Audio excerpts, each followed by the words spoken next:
UPI নিয়মে 7টি বড় পরিবর্তন 1 আগস্ট থেকে, অর্থাৎ 1 আগস্ট থেকেই নতুন ইউপিআই নিয়ম চালু হচ্ছে।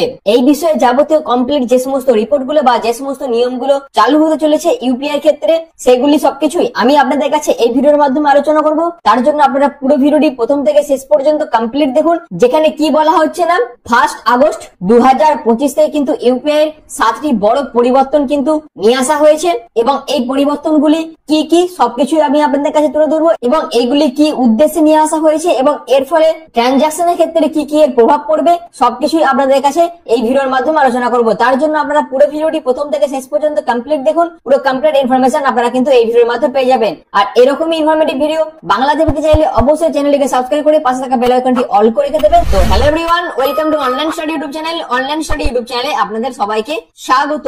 তো সর্বপ্রথম আমরা যেটা দেখবো ইউপিআই কি, অর্থাৎ ইউনিফাইড পেমেন্ট ইন্টারফেস, যেটি হলো ইউপিআই। এটি হলো ভারতের রিয়েল টাইম পেমেন্ট সিস্টেম যা মোবাইল ফোনের মাধ্যমে ব্যাংক অ্যাকাউন্টগুলির সাথে তাৎক্ষণিক মানি ট্রানজাকশন করতে এটি কিন্তু হেল্প করে এবং এটি 2025 সালের মাঝামাঝি পর্যন্ত ভারতের প্রতি মাসে প্রায় 12 বিলিয়নেরও বেশি ইউপিআই এর মাধ্যমে লেনদেন করা হয়, যা ব্যাংকিং এবং ফিনটেক অবকাঠামোর উপর ভিত্তি করে কিন্তু এই ট্রানজাকশন গুলো করা হয়। আর এই ক্রমবর্ধমান পরিস্থিতিতে যে পরিমাণ দক্ষতার সাথে এই ট্রানজাকশন গুলি বা এই সার্ভিস পরিচালনা করার জন্য এনপিসিআই ইউপিআই অংশগ্রহণকারীদের জন্য নতুন কার্যকরী নিয়ম কিন্তু চালু করতে চলেছে, যার মধ্যে রয়েছে ব্যাংক অ্যাপ যেমন ফোনপে, জিপে, পেটিএম এবং ব্যাংক এন্ড পেমেন্ট পরিষেবা প্রদানকারী পিএসপি এর উপর বিভিন্ন রকম নিয়ম কিন্তু কার্যকর করা হচ্ছে 1 আগস্ট 2025 থেকে।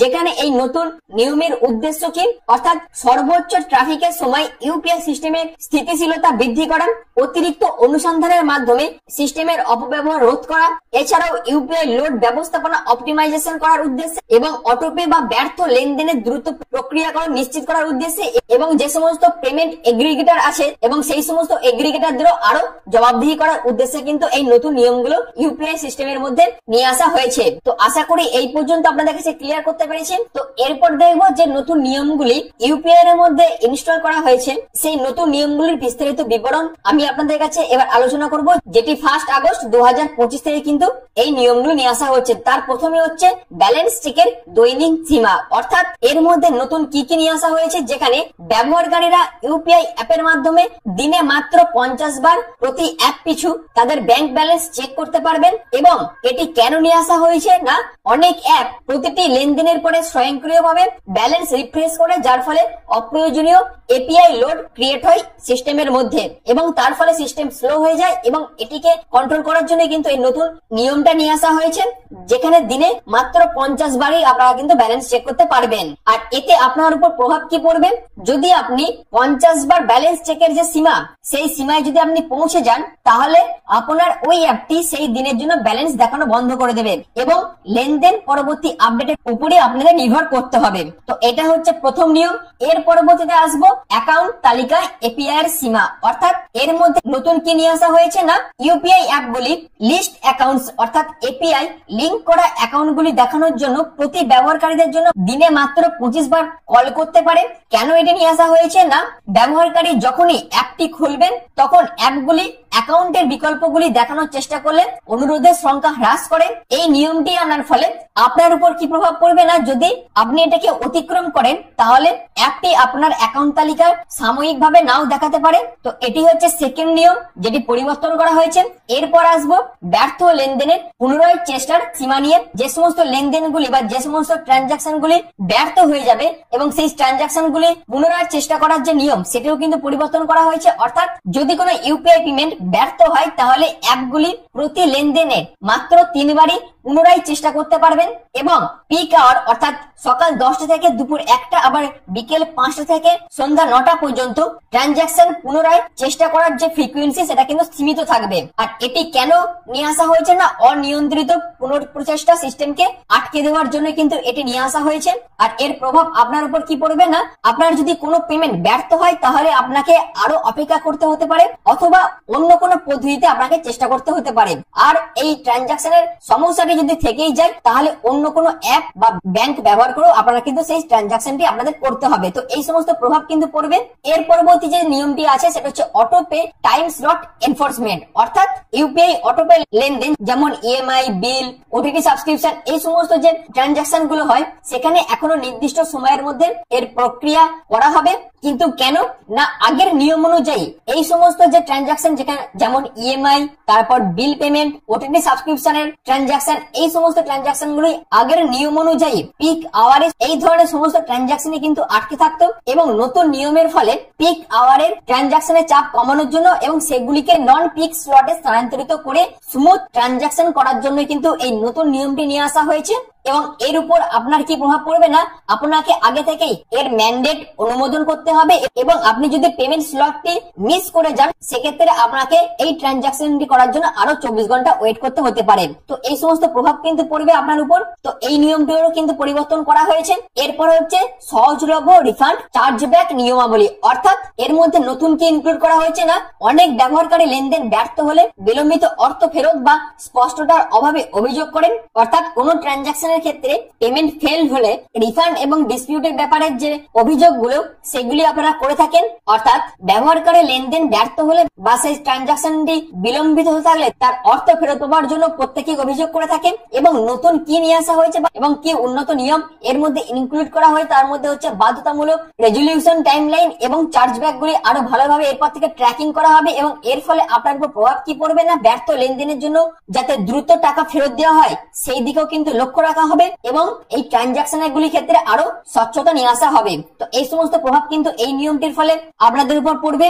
এবং শেষ যে নিয়মটি চেঞ্জ করা হয়েছে সেটা হচ্ছে ইউপিআই এগ্রিগেটর চার্জ শুধুমাত্র ব্যাক এন্ডের ক্ষেত্রে, অর্থাৎ পেমেন্ট এগ্রিগেটরদের যেমন Razorpay, Cashfree, PhonePe business, এই সমস্তগুলি এখন ইউপিআই ব্যবহারের জন্য ব্যাংকগুলিকে একটি ছোট ব্যাংক এন্ড ফি দিতে হবে। অর্থাৎ এই যে ফিটা সেটা কে পে করবে না, শুধুমাত্র এগ্রিগেটররাই কিন্তু এই টাকাটা পে করবে, কোন রকম খুচরো ব্যবসার ক্ষেত্রে এটি কিন্তু পে করতে হবে না। এবং কেন এটিকে নিয়ে আসা হয়েছে না, কোটি কোটি টাকা লেনদেনের ফলে পরিচালনাকারী ব্যাংকগুলির জন্য ইউপিআই কে আর্থিকভাবে টেকসই করে তোলার জন্য কিন্তু এই নতুন নিয়মটি নিয়ে আসা হয়েছে। এবং এর প্রভাব আপনার উপর কি পড়বে না, দৈনিক পেমেন্টের জন্য ইউপিআই ব্যবহারকারী ব্যক্তি বা ব্যবসায়ীদের উপর এর কোনো প্রভাব পড়বে না, কিন্তু কিছু কিছু ব্যবসায়িক অ্যাপ এই খরচটি বহন করলে প্রক্রিয়াকরণ ফি সংশোধন করতে পারে। তো এই সমস্ত প্রভাব কিন্তু পড়বে, এবং এই সমস্ত কারণে কিন্তু এই নতুন নিয়মগুলি ইউপিআই এর মধ্যে 1 আগস্ট 2025 থেকে কিন্তু কার্যকর করা হয়েছে। আশা করি আপনাদের কাছে এই বিষয়গুলো আমি আপনাদের কাছে ক্লিয়ার করতে পেরেছি। এছাড়াও আরো বেশ কিছু আপডেট আছে ফাস্ট্যাগ বার্ষিক পাস নিয়ে, অর্থাৎ 15 আগস্ট 2025 থেকে ব্যক্তিগত যানবাহনের মালিকরা সড়ক পরিবহন ও মহাসড়ক মন্ত্রক কর্তৃক প্রবর্তিত একটি ফাস্ট্যাগ বার্ষিক পাস বেছে নিতে পারবেন, এবং এই পাসের মাধ্যমে 3000 টাকার বিনিময়ে 200টি টোল লেনদেন করা যাবে। এছাড়াও এটি 1 বছরের জন্য বৈধ থাকবে।